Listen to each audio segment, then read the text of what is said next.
Well, thanks very much, ladies and gentlemen. It's great that you could be with us here today. It's great to be here with Clive Palmer. And who would have thought this day would have ever come, Clive? Well, politics is about ideas. Yeah, it's about ideas, and it's not about yourself, it's about the country, and that's what we're here to say. Today, ladies and gentlemen, we're saying that we're putting behind the disagreements of the past for Australia, because this country right now needs real leadership.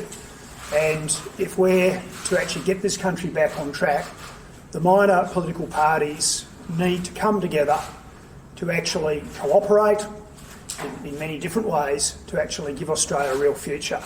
Because we're not going to get the sort of reforms that we need, the sort of new ideas, the progression forward from the major parties, which sadly are completely dominated by political hacks, people who've never had real jobs other than media jobs, paid union positions, peak industry bodies, and then the cushy political jobs they now have. And they have nothing to offer Australians, that's very clear. And they won't make important, courageous decisions, even if they're unpopular decisions. So today's announcement is very, very straightforward. The Palmer United Party and the Liberal Democrat Party will be exchanging preferences in the upcoming federal election. To be crystal clear about that, we will be recommending to our voters that they give their second preference to the Palmer United, the United Australia Party. Thank you for the correction, Clive, the United Australia Party. And similarly, the United Australia Party will be recommending to their voters a second preference to the Liberal Democrats.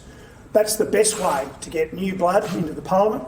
That's the best way to get new ideas and give real leadership for Australia. Clive. Yes, Campbell, I think there's not much more I can say than what Campbell said, but we stand today at a critical moment, an important time in our history, when the Australian people have been let down by the Liberal, Labor and Greens parties, and we can never trust Liberal, Labor or the Greens again, and the nation calls for new leadership. And I think we're lucky that Campbell Newman stepped forward and stood in this election, because he's a person of great courage and great conviction, because what's at stake here is freedom. Freedom of choice, your freedom, and freedom of opportunity. Economic opportunity, what you can and what you can't do.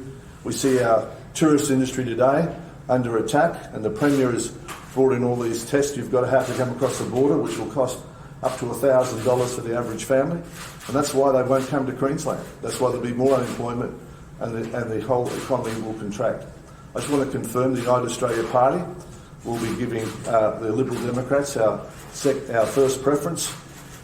So we'll say vote 1 United Australia Party, 2 the Liberal Democrats in the Senate and the House of Representatives as well. And I think by working together we can achieve the extraordinary, Campbell. Thanks, Clive. So, ladies and gentlemen, the Liberal Democrats released a very important policy manifesto just over a week ago. It's called the Freedom Manifesto. It's on our website. It contains great ideas to take this country forward.